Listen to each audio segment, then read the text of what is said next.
Tu n'as pas de cardio et tu fais des sports de combat, cette vidéo est faite pour toi. C'est le guide complet pour l'endurance et les sports de combat. Moi, c'est Nabil Takali, préparateur physique pour les combattants et coach sportif. Je vais vous faire une vidéo complète sur les sports de combat et l'endurance. Donc, j'ai tout noté. C'est vraiment un guide complet, le guide ultime pour l'endurance. On va voir l'endurance fondamentale, l'endurance musculaire, l'endurance de force. On va essayer de vraiment rentrer dans les détails sans que ce soit trop compliqué pour que je puisse vous aider à développer votre cardio pour les combattants, que ce soit pour le MMA, la lutte, le judo, la boxe. On va essayer de rentrer un maximum dans les détails. Donc, toutes les problématiques autour des sports de combat. N'hésitez pas aussi à liker la vidéo, à vous abonner déjà si vous pensez que cette vidéo peut vous aider. Donc, faut le savoir, la plupart des sports de combat sont quand même assez hybrides dans l'effort. Donc, il y a pas mal de choses où on va essayer de vraiment rentrer dans les détails. Moi, avec mes combattants, ça a pris du temps au niveau du développement des qualités physiques. Voilà, que ce soit avec Baki, pour ceux qui me connaissent, je suis le préparateur physique de Baki ou d'autres combattants pro. Le travail autour du cardio, c'est quand même un travail assez complexe qui prend du temps, même si on peut avoir des résultats très rapidement, mais vraiment avoir un bon cardio dans les sports de combat, ça prend du temps. Et bien évidemment, ça dépend d'autres paramètres et j'ai tout noté. Ce qui est important au tout début déjà, quand vous voulez développer votre cardio, c'est de savoir où vous en êtes. Donc, faire des tests. Le travail de testing va être très important pour les sports de combat. Déjà, il va falloir analyser pas mal de trucs. Votre âge, votre niveau actuel, est-ce que vous êtes amateur, pro, loisir, votre discipline. La lutte, c'est pas le JJB. Le JJB, c'est pas la boxe anglaise. C'est pas les mêmes, pas les mêmes filières énergétiques. Non, c'est pas le mot. Mais c'est pas les mêmes efforts qu'on prend en compte. Parce que par exemple, la lutte, il y a des phases debout, il y a des phases au sol. La boxe, c'est que des phases debout. Ok? Donc, ce qu'il faut prendre aussi en compte dans les sports de combat, la plupart des sports de combat, c'est des efforts assez courts qu'on va répéter, donc des efforts à haute intensité qu'on va répéter plusieurs fois, que ce soit dans le round ou pendant le match. Ok? Donc ça, c'est à prendre en compte. Si on va dire la qualité reine, ça va être l'endurance de puissance pour la plupart des sports de combat. Donc comme je l'ai dit, faire des tests déjà pour savoir où vous en êtes. Des tests à l'effort, ok? Si vous pouvez faire des tests vraiment à l'effort, soit en clinique, soit avec un médecin, avec échange gazeux, etc., ça peut être très intéressant, mais tout le monde ne peut pas le faire.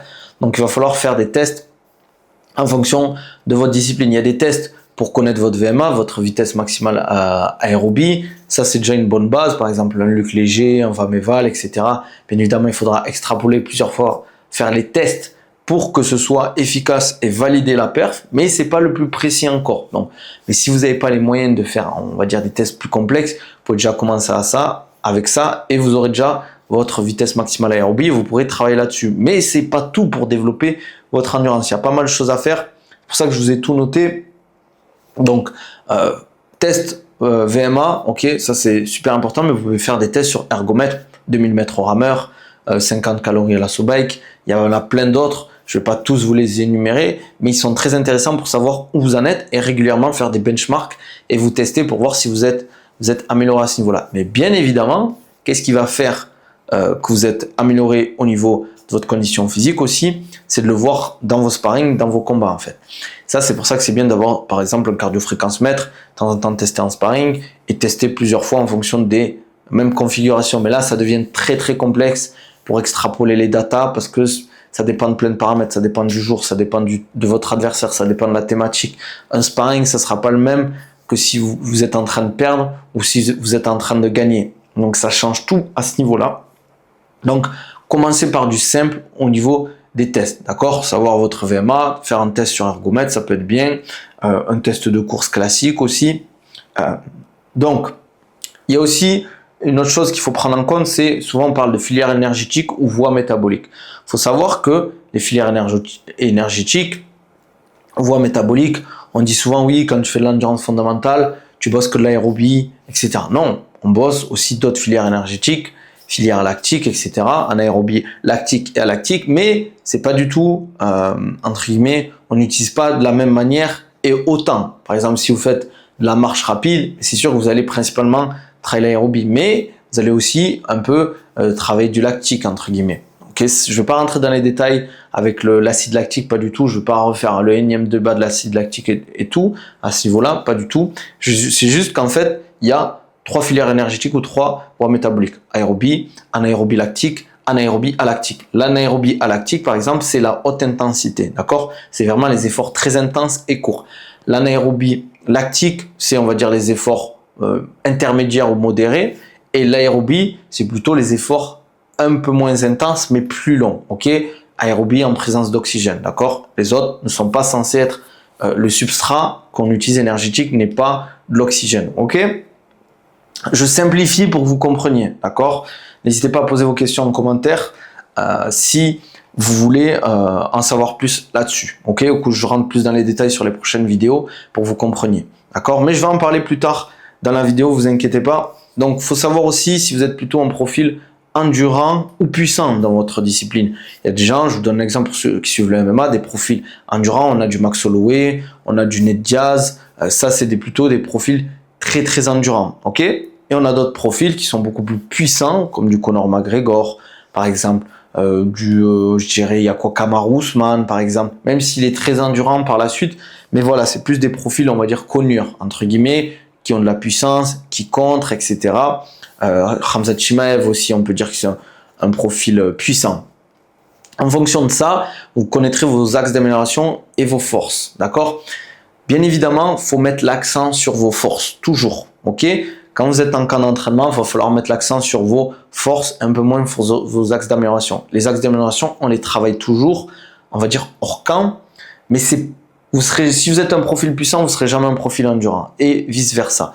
Et on tend plus à devenir un profil endurant avec l'âge qu'un profil puissant. Bien évidemment, au niveau des fibres, etc., c'est beaucoup plus facile de transformer des fibres rapides en fibres lentes, mais il y a des gens qui arrivent à faire l'inverse, mais c'est rare et c'est beaucoup plus compliqué. Donc voilà, en fonction de votre profil, vous savez ce que vous devez travailler, votre style, mais ça c'est du bon sens. Vous allez vite le savoir quand vous tournez. Si vous êtes quelqu'un qui aime faire durer le combat, mettre beaucoup de volume sans forcément mettre beaucoup de puissance, ou si vous êtes plutôt un profil qui fait des attaques très puissantes, peut-être 1-2 par round, qui vont faire vraiment la différence et qui va vous permettre de capitaliser dessus. Ok ? Bien évidemment, pour développer le cardio, il y a plein de paramètres qu'il faut prendre en compte et je vais en parler rapidement. Bien évidemment, il y a le dopage. Il y a le dopage qui aide énormément à développer le cardio, la récupération, donc indirectement le cardio. Ok, il y a des produits dont je ne vais pas vous dire le nom parce qu'on ne sait jamais et ce n'est pas le but de la vidéo. Mais bien évidemment, le dopage va faire développer énormément votre cardio. Ça, c'est une super, on va dire un super glitch pour développer son cardio, mais on ne va pas rentrer dans les détails parce que c'est pas là ça que vous recherchez, bien évidemment. Il y a le travail jeune. Qu'est-ce que l'athlète a fait quand il était jeune, d'accord? Quel sport il a fait? Le passé sportif, c'est très important. Entre quelqu'un qui a fait de la lutte ou quelqu'un qui a fait des sports d'endurance type marathon, vélo, etc., c'est pas du tout. C'est aussi comme ça que votre profil s'est créé. Bien évidemment, il y a la génétique, mais ça on en parlera juste après. Mais il y a aussi le passé sportif. Si vous avez fait du judo, vous allez être fort sur les phases de préhension. Vous allez beaucoup être puissant entre guillemets. Si par exemple vous avez fait des sports d'endurance, course, du fond, du vélo, vous allez être très endurant. Et pour développer l'endurance, c'est vraiment les sports entre guillemets rois pour développer l'endurance, c'est les sports d'endurance type vélo, fond, etc. Donc voilà. Ok. Comme je l'ai noté aussi, sport de puissance. Ça dépend si vous avez fait un sport de puissance, par exemple, si vous avez fait de la lutte, du sprint. Voilà, ça va jouer en fait sur votre condition physique ou de l'haltérophilie, par exemple. Ça va jouer en fait sur votre profil qui va être beaucoup plus puissant. Ok. Après, je vous donnerai en deuxième partie de vidéo plutôt des séances que vous pouvez faire pour travailler votre cardio. Après, bien évidemment, si vous voulez rentrer dans les détails et être suivi par un professionnel, n'hésitez pas à me contacter. Je mettrai dans la description YouTube un lien pour réserver un appel. Vous pouvez me contacter sur mes réseaux ou j'ai même des programmes si vous voulez à disposition dans ma description YouTube. Mais si vous voulez être suivi par un professionnel au niveau de la préparation physique, n'hésitez pas à me contacter là-dessus pour vraiment avoir un programme personnalisé, un suivi personnalisé là-dessus. Même si vous voulez de l'alimentaire, il n'y a pas de problème. Ok? Donc, je vous ai expliqué aussi, avant que je rentre au niveau des filières énergétiques, comment vous pouvez bosser. Il y a deux façons de voir la performance en endurance. Il y a la puissance et la capacité. Je vais vous montrer un schéma. J'aime bien ce schéma, il est très connu. C'est le schéma du robinet et du réservoir. Donc, qu'est-ce que c'est la capacité? La capacité, ça va être votre réservoir. C'est la capacité à pouvoir, entre guillemets, encaisser cette endurance sur un temps donné. D'accord? Plus votre réservoir est gros, plus vous pourrez être endurant. D'accord? Et en fonction de chaque filière énergétique, aérobie, anaérobie lactique, anaérobie alactique, plus votre réservoir est grand, mieux c'est. Et en fonction, bien évidemment, des différentes filières, le réservoir va être plus ou moins grand. Bien évidemment, en aérobie, le réservoir va être très grand et le robinet va être beaucoup plus petit. Entre guillemets, le tuyau du robinet va être beaucoup plus fin. Et plus on avance en aérobie lactique, en aérobie lactique, ça tend à s'inverser. C'est-à-dire que le réservoir va être beaucoup plus petit parce que le robinet va être beaucoup plus gros. Donc, entre guillemets, développer de la puissance avec un gros réservoir et un gros robinet, c'est très compliqué parce qu'en fait, vu que la puissance et on développe beaucoup plus de puissance, le robinet doit être beaucoup plus gros, doit envoyer beaucoup plus de puissance. Donc le réservoir va se vider beaucoup plus vite. Et en général, le réservoir de base est plus petit. C'est logique. On ne peut pas développer de la puissance tout en ayant un gros réservoir. Mais on peut développer ce réservoir, bien évidemment, en fonction des entraînements que je vous donnais ou en développant son cardio, et aussi le robinet. Pareil pour l'endurance, l'aérobie, on peut développer le robinet tout en faisant grandir le réservoir. Ok, bien évidemment, en fonction des filières, certaines choses sont beaucoup plus difficiles que d'autres et prennent plus de temps. Mais pour que vous compreniez l'allégorie, le tuyau, c'est la puissance que vous allez développer et le réservoir, c'est entre guillemets le réservoir entre guillemets d'endurance que vous avez. Donc ça, c'était pour que vous compreniez. Après, il y a différentes façons de développer l'endurance. Ok, on parle d'endurance fondamentale, d'endurance de puissance, d'endurance de force. L'endurance fondamentale, qu'est-ce que ça va vous permettre? Ça va vous permettre d'augmenter votre degré d'entraînabilité. Ça veut dire que vous allez vous entraîner beaucoup plus longtemps, beaucoup plus dans la semaine, et ça va se traduire comment? Par exemple, dans votre discipline, par exemple, pour ceux qui ont des rounds, vous allez facilement récupérer entre les rounds, beaucoup plus rapidement. Le delta, par exemple, bien évidemment, c'est pas une donnée super fiable sur certaines datas, mais par exemple, une data que vous pouvez utiliser, c'est par exemple, entre les rounds, vous êtes, je sais pas, je vous donne un exemple tout bête, je dis une bêtise, mais à 200 BPM. Vous finissez le round à 200 BPM, ok?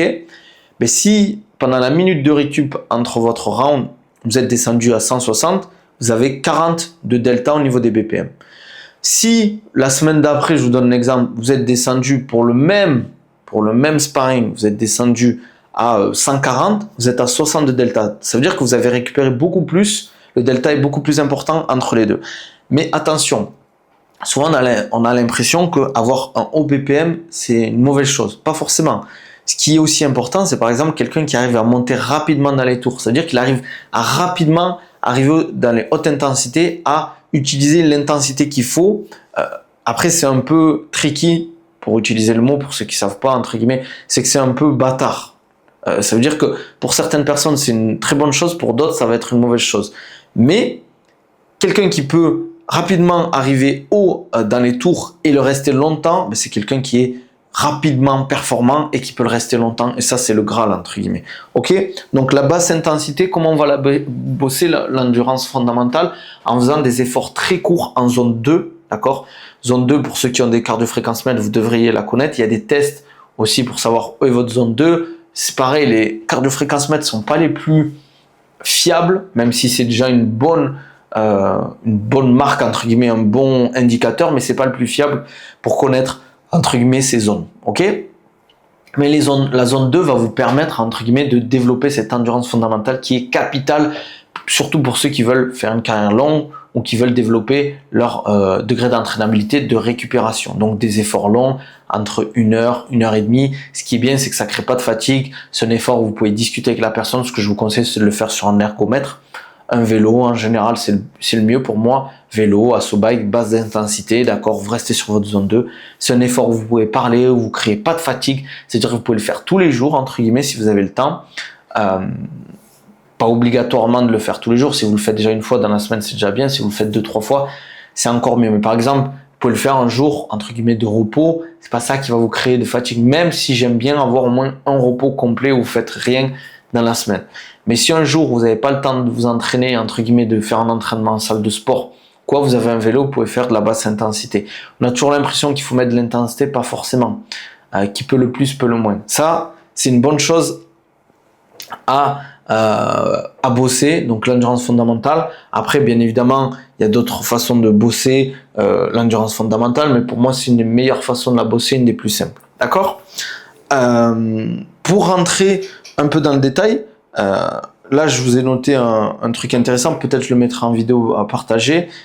L'anaérobie lactique, d'accord, de la moyenne intensité, de l'intermédiaire, ce que vous pouvez faire, c'est par exemple du fractionné de l'intermittent à vous de voir, en Tabata par exemple, sur du 30-30, vous faites 5 tours.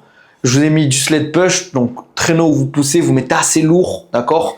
Vous poussez sur 30 secondes, d'accord? Pendant 30 secondes, vous poussez, puis 30 secondes, vous récupérez. Et après, on passe sur du slam ball push, où vous allez prendre une balle et la frapper au sol le plus fort possible, pareil, pendant 30 secondes, ok? Après, vous pouvez faire un farmer carry ou un farmer hold, à vous de voir. Vous tenez des haltères ou des KB assez lourdes ou des barres assez lourdes. Soit vous le faites en vous déplaçant, soit vous le faites en restant statique, pareil, 30-30. Et après, vous faites un sled pull, donc tirage de traîneau, où vous venez ici tirer, pareil, sur 30 secondes de récup. Vous faites 5 tours sans vous arrêter, donc 30 secondes d'effort, 30 secondes de récup. L'objectif sur les 30 secondes d'effort, c'est de mettre de l'intensité, et après, vous avez 30 secondes de récup. Ok? Ça, c'est une bonne façon de bosser l'anaérobie lactique, donc c'est la phase intermédiaire. Ce qui est important aussi, pour revenir là-dessus, pour moi, c'est pas là le plus important à bosser. Pourquoi je vous dis ça? Parce qu'en fait, dans votre discipline, vous êtes déjà souvent dans ces intensités-là, en fait.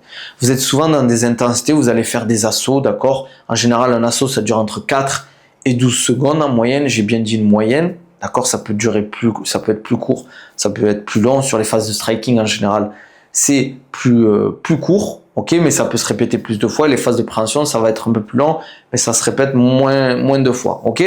Mais la moyenne intensité, vous en faites tout le temps l'entraînement. Donc, est-ce que c'est intéressant en préparation physique, de la bosser en plus? Je ne pense pas. Pour moi, il faut plus polariser l'entraînement et c'est le plus simple pour quelqu'un qui ne maîtrise pas forcément les codes de l'entraînement et de la préparation physique pour les sports de combat. Donc, faire de la basse intensité, faire de la haute intensité et laisser la moyenne intensité dans le dojo, dans le ring, etc. Pourquoi? Parce que la problématique, c'est que vous, dans votre discipline, vous ne faites jamais de la basse intensité, vous ne faites quasiment jamais de la haute intensité. Rappelez-vous, réfléchissez bien, un jour où vous avez vraiment fait de la haute intensité, par exemple pour ceux qui font du judo, pour ceux qui font de la lutte, c'est dur. Mais est-ce que vous êtes arrivé un jour, vous avez fait des sparring, vous avez fait par exemple un sparring pour ceux qui font de la lutte 2 minutes, 2 minutes vous êtes tué par exemple, ok, vous avez pris votre récup, 2 minutes vous êtes tué, et après potentiellement vous avez pris 30 minutes de récup. C'est jamais arrivé quasiment à l'entraînement. Vous n'avez jamais fait ça. En général, vous enchaînez les sparring parce que par souci de facilité pour avoir plus de volume, ce qui est logique en soi, ça s'entend. Mais c'est pas comme ça qu'on fait de la haute intensité, parce qu'en fait, si vous donnez tout sur un combat, ok, derrière vous pouvez pas enchaîner un combat, vous pouvez le faire 2-3 minutes après ou même 1 minute après, mais vous n'allez pas rebosser sur la haute intensité. Vous allez bosser à 70% parce que vous êtes tellement fatigué, vous avez tellement mis de la haute intensité sur la phase d'avant, vous ne pourrez pas répéter ces efforts-là. Donc vous ne pouvez pas développer cette haute intensité, parce que c'est pas parce que vous avez l'impression que c'est dur, que vous êtes à fond, que vous êtes dans la haute intensité. Essayez de réfléchir sur ça, parce qu'en fait la fatigue, vous avez l'impression de bosser de la haute intensité, mais vous bossez à 70% au lieu de bosser aux alentours de 90-95%. Pour moi, la haute intensité, c'est entre 95% et plus. Ok, 90, on s'y rapproche, mais on n'y est pas encore. Pareil pour la basse intensité. C'est rare les phases où vous faites du flow. Ok, surtout sur l'appréhension. D'accord, vous êtes rarement en train de travailler votre travail de flow. Vous le faites peut-être à l'échauffement et encore. Mais où vous travaillez pendant 30 minutes, 40 minutes, 1 heure à faire des sparring, vous faites que du flow. Vous êtes là, vous roulez tranquillement, vous faites votre jeu avec votre adversaire, que ce soit en lutte, que ce soit sur le JJB, le grappling, etc. C'est très rare, parce que ça demande aussi de travailler la vitesse. Mais quand vous travaillez techniquement, vous faites un peu du flow, entre guillemets. Mais vous en faites pas pendant 1 heure, vous en faites peut-être 20 minutes, 25 minutes, 30 minutes, allez, mais pas pendant 1 heure, ok? Donc c'est pour ça que je préfère privilégier l'entraînement polarisé en préparation physique. De temps en temps, on peut mettre de l'anaérobie lactique, de la moyenne intensité, mais pas tout le temps, d'accord? Et ça, on parlera aussi de la planification au niveau des entraînements. Bosser l'anaérobie lactique, bien évidemment aussi, ça va dépendre de votre discipline. Les entraînements que je vous mets là, par exemple, un judoka ne va pas faire la même chose qu'un boxeur, par exemple. Ok, un boxeur, c'est plus la vitesse qui va primer, l'endurance musculaire au niveau des épaules. Un judoka, ça va être beaucoup aussi le grip, beaucoup le travail musculaire au niveau des hanches, beaucoup l'anti-rotation, la rotation, etc. Ok, donc ça va dépendre. Ça, je ne peux pas vous donner un entraînement pour chaque discipline. Si vous voulez être accompagné, comme je l'ai dit, n'hésitez pas à me contacter vis-à-vis de ça et on en discute. Il n'y a pas de problème. Faut pas hésiter, même si vous avez une petite question. Après, je peux pas répondre à tout le monde. Désolé à ceux que je réponds pas, je reçois des messages, mais n'hésitez pas à commenter, j'essaie de répondre. Au moins, tout le monde verra un commentaire et pourra profiter. Partagez la vidéo aussi, likez, ça fait toujours plaisir. Donc, anaérobie, à lactique, la haute intensité. Comment on peut bosser ça? Du sprint, par exemple. Pourquoi faire compliqué? Du sprint tout simple, d'accord? Du sprint avec de la course, bien évidemment. Je dis que c'est simple, mais c'est aussi compliqué à la fois. Tout le monde ne sait pas courir. Pour quelqu'un qui est lourd, qui fait 100 kg, 120 kg, ça peut être compliqué.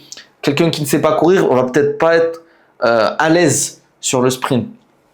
Donc, vous pouvez caler du sprint, pas forcément du 100 mètres, du 40 mètres, du 50 mètres, ça peut être très, très intéressant.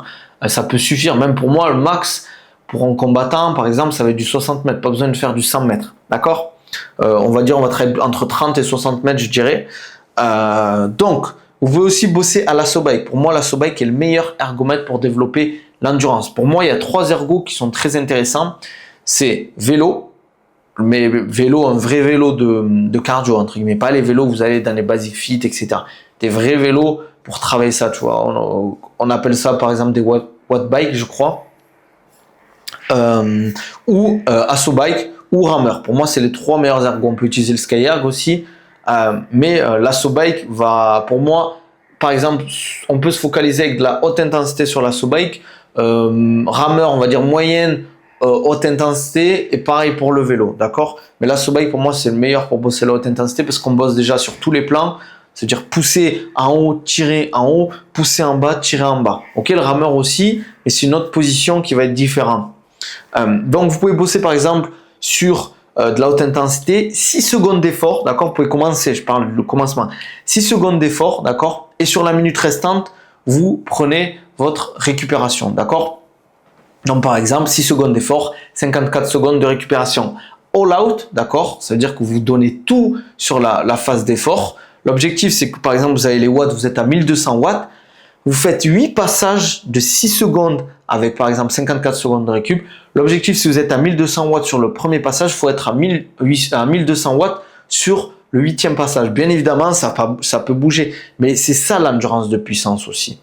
C'est de la haute intensité sans forcément être de la pure haute intensité, d'accord? Parce que certes, on passe sur un ratio assez énorme en termes de récupération pour la phase d'effort, mais si vous faites un sprint pur, je parle de la vraie haute intensité, c'est pas 54 secondes qu'il faudrait prendre, ça serait dans les 3 à 5 minutes, voire plus, ok, pour récupérer. Mais là, on bosse sur de la haute intensité, mais plus endurance de puissance, répéter des efforts à haute intensité. Mais ce qui est intéressant, c'est qu'avant, ça serait de bosser de la pure intensité. Mais malheureusement, on n'a pas forcément tout le temps de temps dans son planning pour faire ça, dans son année pour bosser de la très très haute intensité en termes de sprint. Mais vous pouvez développer l'endurance de puissance sans passer par la cause très haute intensité, même si pour moi c'est beaucoup plus optimal, d'accord? Et au fil des semaines, vous pouvez augmenter le temps d'effort. Ça veut dire que vous êtes à 6 secondes, la semaine 3 ou 4, vous pouvez passer à 8 secondes. Après la semaine 7, 8, vous pouvez passer à 8, 10, 12, voilà, on peut peut-être s'arrêter à 12, 15 maximum, mais toujours essayer de garder, bien évidemment, plus le temps d'effort est long, plus la récupération sera courte. Ça, il faut l'accepter. Bien évidemment, ça va dépendre de plein de paramètres aussi, de votre discipline, et comme je vous l'ai dit, de votre passé sportif, de votre niveau actuel. Moi, c'est un entraînement parmi tant d'autres. Il faut aussi savoir que le cardio, vous le développez en salle de musculation. Quand vous faites de la force, quand vous faites de la puissance, vous développez votre cardio. Parce que quand vous poussez, je vous donne un exemple, 200 kg squat, vous faites 80 kg, vous poussez 280 kg. D'accord? Vous le poussez certes peut-être 5-6 fois. Ok, mais enlevez cette barre. Vous poussez encore, etc. Vous poussez en phase de préhension, vous poussez encore. Mais avoir poussé lourd derrière va vous permettre de vous économiser sur ces phases. En fait, vous allez utiliser moins d'énergie parce qu'en fait vous avez l'habitude de pousser beaucoup plus lourd. Donc votre corps il dit ah ok c'est dur, c'est un ennemi, c'est un adversaire par exemple. Je dois mettre de l'énergie, mais c'est pas 200 kg là que je dois porter. Ok, il y a une opposition bien évidemment. Donc vous allez utiliser au lieu d'utiliser, je vous donne un exemple, vous avez 100 points. Vous faites du renforcement en salle de sport, au lieu d'utiliser 100 points sur l'effort, vous allez utiliser peut-être 10 points ou 5 points, d'accord? Et après, petit à petit, vous allez vous épuiser en fonction de l'intensité, du niveau, etc. Au lieu d'utiliser 5 points, vous allez peut-être utiliser 20 points sur la phase d'assaut. Et vous êtes limité en fonction de votre niveau en endurance et de ce que vous faites. Donc faites aussi l'entraînement en musculation, donc du travail de développement de la force, de la puissance, etc. Ça va vous aider pour développer votre cardio. Pareil, je ne vais pas rentrer dans les détails parce que ça serait trop long, mais que ce soit dans votre camp d'entraînement ou off-camp, il faut le bosser ça. D'accord? Qu'est-ce qui est intéressant au niveau des ratios de travail? Pour moi, en fonction de ce que vous faites, de là où vous êtes dans votre camp d'entraînement, par exemple, si vous savez que vous avez un combat, le ratio de travail et de récupération ne sera pas le même. En général, ça dépend, mais en général, dans un combat, c'est une phase d'effort qui va durer 10 secondes, la phase de récupération, attention, hein, vous êtes toujours actif, mettez un peu de feinte, de jab, d'accord, rapidement, sans forcément mettre beaucoup d'intensité, mais la phase d'effort va être multipliée, il faut la multiplier par 2. Ça veut dire que votre phase d'attaque va durer 3 secondes, ok, il faut multiplier par 2 ou par 3 la phase de récupération. Donc si vous mettez par exemple 5 secondes une phase d'attaque, et potentiellement ça va être 15 secondes où vous allez travailler, un peu try feinte, cadrage, etc. Phase de JJB par exemple, vous allez être sur une phase où vous allez être offensif sur 3 secondes, 4 secondes. Derrière, vous allez temporiser, ok, travailler la garde, un peu trouver les bonnes positions, réfléchir à ce que vous voulez faire, un peu une intensité un peu plus basse. Quand vous allez être offensif, une intensité un peu plus haute, d'accord? Donc c'est par exemple, sur un camp d'entraînement, c'est plus sur ce type d'intensité qu'il va falloir bosser, d'accord? Phase d'effort assez courte, phase de récupération un peu plus haute, d'accord? Mais toujours en restant actif. C'est-à-dire que pour moi, c'est pas intéressant de faire une phase où vous récupérez. Ça va être une phase où potentiellement vous allez travailler votre garde, des déplacements, en JB faire du flow, travailler votre défense, travailler votre attaque, votre placement au niveau des mains, de la tête, etc. Pareil pour le judo, pareil pour la boxe. D'accord? Donc, votre développement aussi au niveau du cardio va jouer en fonction de votre style et votre game plan. Si vous avez, par exemple, pour ceux qui font du MMA, vous avez prévu de beaucoup lutter, il va falloir adapter votre entraînement en fonction de la lutte, d'accord? Si ça va être beaucoup de striking, beaucoup d'anglaise, mais beaucoup d'entraînement autour de l'endurance musculaire, autour des épaules. Ça, c'est super important. Après, en fonction de votre adversaire, pour moi, je suis pas fan parce que ça veut dire, certes, vous devez vous habituer à votre adversaire, mais c'est votre game plan qui doit primer. Il y a aussi un truc qu'on oublie, bien évidemment, le sparring. Le sparring est la meilleure manière d'améliorer son cardio. Il n'y a pas meilleure manière d'améliorer son cardio dans un sport de combat que faire du sparring. C'est la meilleure chose à faire. Et une des choses qui peut être très intéressante à intégrer, c'est le Shark Tank. Pour ceux qui ne savent pas ce que c'est, par exemple, vous savez que vous avez un combat, ok, vous commencez, votre adversaire commence, il travaille avec lui il travaille avec vous pendant 1-2 minutes, d'accord, vous travaillez avec lui, ok, il met de la haute intensité, il sort. Vous, votre round, par exemple, imaginons que vous êtes pro, il dure 5 minutes, ok, ou même 3 minutes, par exemple. Allez, imaginons, on va dire parler avec des amateurs, mais avec les pros, ça passe bien. Votre round dure 3 minutes, ok. Vous commencez avec un gars pendant 1 minute, il vous fait la guerre, d'accord. Il vous fait la guerre pendant 1 minute. Il sort, il y a un mec frais qui rentre. 1 minute, pareil, il vous fait la guerre, d'accord. Un autre mec qui rentre, pendant 1 minute, il vous fait la guerre, ok. Vous, pendant 3 minutes, vous avez subi, ok. C'est de la survie, d'accord. Mais bien évidemment, vous pouvez gagner en fait ces 3 mecs si vous êtes vraiment meilleur que ces gars et que vous avez un super cardio. Mais ça va être quand même dur physiquement. Vous faites ça 3 fois, d'accord, 3 rounds de 3 minutes, où il y a un mec qui rentre toutes les minutes, toutes les 1 minute 30, vous prenez 2 mecs en fonction de vos profils. Ça va vous faire développer votre cardio. C'est super important et ça peut être très efficace en fonction des styles. Ok, vous voulez travailler avec plusieurs styles différents parce que vous ne connaissez pas votre adversaire encore. Un style, vous pouvez commencer avec un style lutteur, après avec un style striker, après un mec qui aime bien faire du JB, après un mec qui fait plutôt du striking avec des kicks, etc., qui bouge beaucoup, karatéka, taekwondo, etc. Ça peut être très intéressant aussi pour travailler avec des profils différents.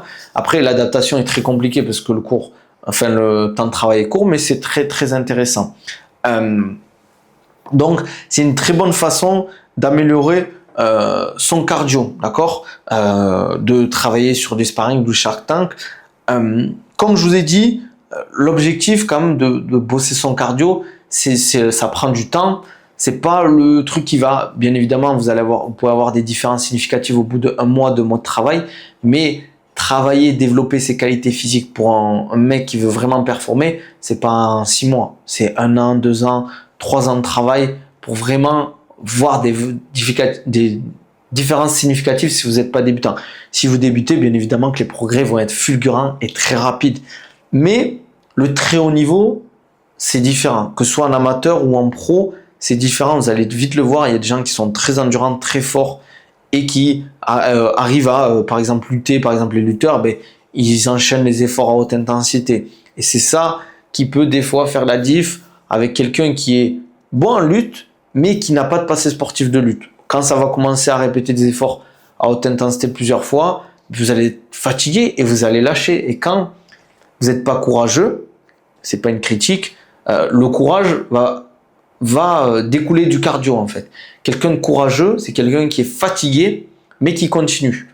D'accord ? Mais quelqu'un qui a eu l'habitude de travailler sous fatigue, qui a eu l'habitude de travailler son endurance, travailler son mental, parce que par exemple pour ceux qui bossent le cardio, vous savez à quel point ça peut être dur mentalement, mais vous allez aussi travailler votre courage en fait. Certes, vous avez l'habitude de prendre des coups, mais des fois quand on est fatigué, on se dit est-ce que j'y vais pour le takedown ? Est-ce que je fais l'assaut là ? Est-ce que si j'y vais en étant fatigué, je risque pas de me faire contrer et tout, donc j'y vais pas. Cette demi-seconde d'hésitation, parce que vous n'avez pas le caisson, vous n'avez pas le gaz pour encaisser entre guillemets ces efforts, vous allez rater des opportunités dans vos combats. Et ça serait dommage. Moi, ce que je vous conseille, c'est soit dans votre programmation de l'intégrer en fin de séance, donc en fin de séance, vous prenez 30% de votre séance pour faire votre conditioning, votre cardio, soit vous faites des séances réservées à ça. Ça dépend de vous, ça dépend de votre emploi du temps, ça dépend de votre passé sportif aussi, de comment vous entraînez, etc., de votre niveau. Mais je suis vraiment allé vous expliquer un peu les bases, d'accord ? Rappelez-vous, on a parlé de l'anaérobie lactique à lactique de l'aérobie, d'accord ? Avec l'entraînement polarisé. Au niveau de la planification, comme je vous ai dit tout à l'heure, au niveau si vous êtes en training camp, bien évidemment en training camp, ce qu'on fait, c'est réduire le volume et augmenter l'intensité. On va plus travailler sur, pour vous faire simple, de l'anaérobie à lactique. Mais faire de l'aérobie va vous aider aussi pendant le camp. Va vous aider à avoir des séances un peu plus cool, où vous allez plus travailler la récupération, et qui va vous permettre d'encaisser pendant le training camp aussi, parce que c'est dur en training camp pour ceux qui en ont déjà fait. Vous entraînez beaucoup, il y a beaucoup de sparring, etc. Donc pendant le training camp, rappelez-vous aussi les ratios dont on a parlé. Ça reste très très intéressant de bosser comme ça, mais aussi vous pouvez bosser de la basse intensité. Donc entraînement polarisé, vous pouvez faire un jour haute intensité, un jour par exemple, vous pouvez travailler du modéré, mais par exemple un jour modéré, un jour bas, un jour modéré, un jour haut. Ou si vous voulez couper en deux, par exemple, vous commencez avec un jour modéré, un jour haut, un jour bas, un jour modéré, un jour haut et un jour modéré ou bas. C'est à vous de voir en fonction de votre planning à ce niveau-là. Je pense que j'ai pas mal fait le tour, je vérifie que j'ai rien oublié. Bien évidemment, en fonction des sports, ça va être différent. Bien évidemment, on ne s'entraîne pas en MMA comme on s'entraîne en boxe anglaise. On ne s'entraîne pas en judo comme on s'entraîne en boxe anglaise. On ne s'entraîne pas en Muay Thai comme on s'entraîne en lutte. Comme je le dis, le potentiel des gens, ça dépend. Ça dépend le potentiel au niveau de la génétique, au niveau de la progression, ça va dépendre de plein de paramètres. Donc, prenez le temps avant de vous dire oui, moi je suis plus ça, je devrais attendre, etc. Ne vous dites pas, ne soyez pas fataliste à ce niveau-là. Ne vous dites pas oui, j'ai pas de cardio, etc. Il faut vous dire que ça prend du temps. Et aussi dans vos entraînements, il faut prendre des datas. Ça aussi, je l'ai oublié, heureusement que je l'ai noté. Il faut prendre des datas, ça veut dire que faut noter vos performances, voir si vous progressez, voir à quelle fréquence vous vous entraînez, combien de temps vous mettez pour progresser, est-ce que vous stagnez, etc. Qu'est-ce qu'il faut changer au niveau des protocoles et est-ce que vous progressez aussi, bien évidemment, dans votre discipline. Mais si vous n'avez pas de data, vous ne pouvez pas savoir comment vous progressez, si vous progressez ou pas. Si vous entraînez pour vous entraîner, vous dites oui, je suis à fond sur l'assaut bike, oui, quand je cours, je suis à fond, mais c'est pas ça en fait. La haute intensité, c'est pas ça de savoir si vous progressez ou pas. Donc ça, c'est grave important. Prenez des datas pour vous entraîner, sinon vous allez avoir énormément de mal à savoir si vous progressez ou pas. C'est la base de l'entraînement. Comme on dit, il faut éviter de faire juste pour faire. Il faut être intelligent dans sa programmation, sa planification. Bien évidemment, comme j'ai dit, qu'en entraînement, on met l'accent sur les forces, un petit peu d'axe d'amélioration, mais très peu. On aiguise son épée, entre guillemets. on aiguise ses skills et hors qu'en entraînement, le ratio axe d'amélioration force va changer. On va dire, on va réduire un peu le travail au niveau de la force, par exemple 60, 70% ou 65%, et l'axe d'amélioration, on peut le mettre plus en avant à ce niveau-là, quoi. Je pense que j'ai fait le tour. J'ai sûrement oublié des choses, mais je ne fais pas tout en une vidéo, c'est impossible.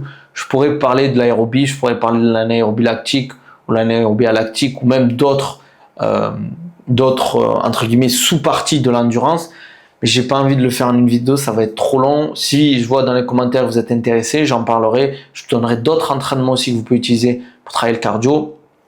N'hésitez pas à me demander, je le ferai. Je ferai peut-être des petits modules de 10 minutes, un peu plus courts pour vous aider là-dessus et faire un entraînement spécifique, une séance spécifique, comme j'ai fait un peu sur la séance avec 30 à 30 minutes, des séances de 30 minutes de 4 fois par semaine. Ça, je pourrais le faire aussi. Donc, n'hésitez pas à me dire en commentaire ce que vous en pensez. S'il y a des thèmes que vous voulez que j'aborde autour de la préparation physique des combattants, je pourrais vous faire aussi une vidéo sur une séance type que je fais avec Baki, par exemple. Voilà, donc n'hésitez pas, comme d'hab, en tout cas si la vidéo vous a plu, s'il vous plaît, likez, commentez la vidéo, partagez-la à des potes qui font des sports de combat, à qui ça pourra aider, ou partage-la à un pote qui a pas de cardio, voilà, ça lui fera rire et ça pourra l'aider.